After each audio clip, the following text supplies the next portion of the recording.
Nuclear strong force, nuclear weak force. Nuclear weak ஃபோர்ஸை பயன்படுத்தி நம்ம மின்சாரத்தை எடுக்க முடியும். நியூக்ளியர் ஸ்ட்ராங் ஃபோர்ஸில் வந்து அந்த மின்சாரம் எடுக்கிற முறை வேறு. இது முழுக்க முழுக்க நியூட்ரோ மேக்னெட்டிக் எஃபெக்ட்னு சொல்லுவாங்க. புரோட்டோ நியூட்ரோ அல்லது நியூட்ரோ புரோட்டோ மேக்னெட்டிக் எஃபெக்ட், அதாவது புரோட்டோ மேக்னெட்டிக் எஃபெக்ட் அப்படின்னு சொல்லுவாங்க.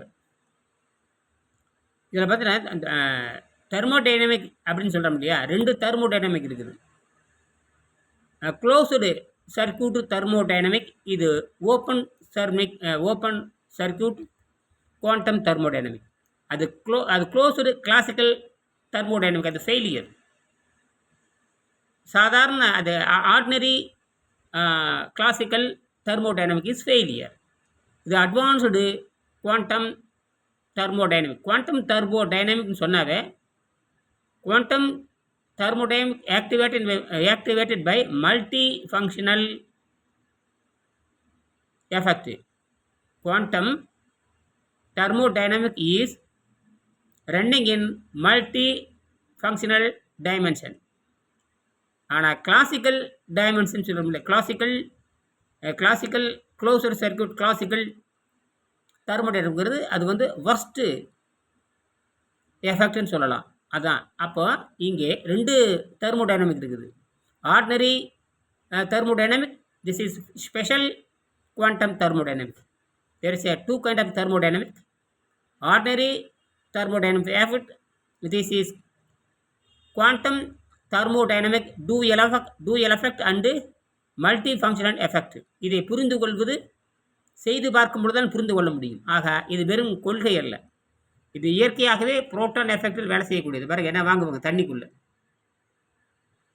இது வருஷம் 300 நாள் தண்ணிக்குள்ளே தான் வேலை செஞ்சுட்டு தான் இருக்கு. ஏன்னா இது எலக்ட்ரான் கிடையாது, இது ஒன்லியும் புரோட்டான் மட்டும்தான். இல்லை ஹைட்ரஜன் வருது, ஆக்சிஜன் வருது. உலகத்தில் தண்ணிக்குள்ளே இருந்து ஆக்சிஜன் எடுக்கிற முறையும் ஹைட்ரஜன் எடுக்கிற முறையும் கண்டுபிடிச்சிருக்கிறோம். தமிழர்களுடைய கண்டுபிடிப்பு இதுதான் எதிர்காலத்தில் வரப்போகுது. இதற்கு நான் என்ன பண்ணியிருக்கேன்னா, இப்போ நான் 2 கிராஃபைட்டு குச்சி நான் ஒட்ட வச்சுறேன் பாருங்க. இங்கே இதுதான் வச்சிருக்கும் பாரு, இதெல்லாம் எரிஞ்சிக்கிட்டு லைட் எரிஞ்சிக்கிட்டே இருக்குது. இதெல்லாம் லைட்டு இதெல்லாம் வந்து 70 நாளாக எரிஞ்சிக்கிட்டு இருக்குது. இது பக்கம் தண்ணியில் போட்டு இப்போ 2 நாளாக எரிஞ்சிக்கிட்டு இருக்குது தண்ணியில். இதெல்லாம் 60 நாள் 70 நாள் எரிஞ்சிட்டு இருக்குது. இது பார்த்தீங்கன்னா கட்டுப்படுத்தப்பட்ட கிராஃபைட் வச்சுட்டோம்னா அது 0வாக மாறிடும். 2 டீரோசெல் பேட்டரி வச்சுருக்கேன். 4 முனைகளுக்கும் கிராஃபைட் வச்சு கிளிப்பு வச்சுருக்கேன், எலக்ட்ரானிக் கிளிப் போட்டு அதுலேருந்து கனெக்ஷன் கொடுத்துட்டு பாருங்க. இங்கே இவ்வளவுதான். இங்கே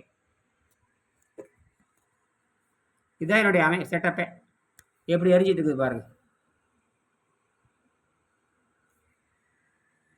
ஆகையினால இதுதான் அமைப்பு. அப்போ இங்கே புரோட்டோ நியூட்ரோ மேக்னெட்டிக் எஃபெக்ட். அதனால் வந்து தண்ணிக்குள்ளே எவ்வளோ இருந்தாலும் ஹைட்ரஜன் உற்பத்தி பண்ணிக்கலாம், ஆக்சிஜன் உற்பத்தி பண்ணிக்கலாம். CNR ராவ் மதிப்புக்குரிய நான் வணங்குகிற நான் விரும்புகிற CNR ராவ் வந்து ஃபோட்டோ சிந்தசிஸ் மெத்தடில் வந்து ஹைட்ரஜனை பிரிக்கிறதுக்கு முயற்சி பண்ணார். அவர் தான் இந்தியாவினுடைய வேதியியல் பொருளினுடைய தந்தை, ஃபாதர் ஆஃப் கெமிக்கல் மெட்டீரியல் சயின்ஸ்னு சொல்லுவாங்க. உலகளவில் 80 கௌரவ டாக்டர் பட்டம் பெற்றவர். உலகம் பூரா மிகப்பெரிய அறிந்த விஞ்ஞானி. அவர் தான் சொல்கிறாரு, நீங்கள் இன்வென்ஷன் தான் நமக்கு தேவை. இஸ்ரோவை பற்றி சொல்கிறாரு, DRDO பற்றி சொல்கிறாரு. அவர் DRDOவில் பணிபுரிந்தவர், இஸ்ரோவில் பணிபுரிந்தவர், மிகப்பெரிய விஞ்ஞானி. அறிவியலுக்காக பாரத ரத்னா பெற்றவர். அப்துல் கலாம் இவர்கள் பாரத ரத்னா பெற்றதில் போகிற சிந்தாமணி ஒரு பேர் CNR ராவ், சிந்தாமணி நாயக ராமச்சந்திரா ராவ்னு சொல்லுவாங்க. சிந்தாமணி நாயக ராமச்சந்திரா ராவ் என்று சொல்வார். அவர் பெங்களூர் கர்நாடகத்தை சேர்ந்தவர். அவர் பேரில் ஜவஹர்லால் நேரு ஆராய்ச்சி மையம் பெங்களூர் இருக்குது.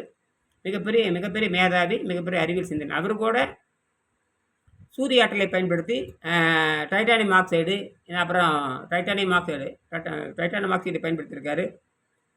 அப்புறம் வந்து CTO அவங்க டைட்டானியம் ஆக்சைடுன்னு சொல்லக்கூடிய அந்த ஃபெரஸ்கோவைட்டும்பாங்க. ஃபெரஸ்கோவைட் அது ரஷ்யாவில் இருக்கிற யூரல் மலைத்தொடரில் வந்து அந்த ஃபெரஸ்கோவைட்டுங்கிற ஒரு மெட்டீரியல் கிடைக்குது. அது எதிர்காலத்தில் சிலிக்கானை விட அது மலிவானது, இம்ப்யூரிட்டி அதிகம். இம்ப்யூரிட்டி வைத்து தான் நம்ம செய்ய முடியும். அதனால் நாம் இந்த ஐசோட்டோப்பை பயன்படுத்துகிறோம். இது கிராஃபைட்டை தான் இது வேலை பண்ணுது. கிராஃபைட் ஈஸியாக ஐசோட்டோப். கிராஃபைட் வந்து புரோட்டானை உமிழ்கிறது. அதே நேரத்தில் நியூட்ரானே உறிஞ்சுகிறது.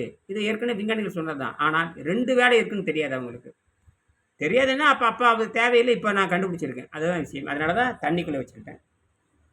எந்த ஒரு சர்க்யூட்டும் தண்ணியில் விட்டால் வேலை செய்யாது.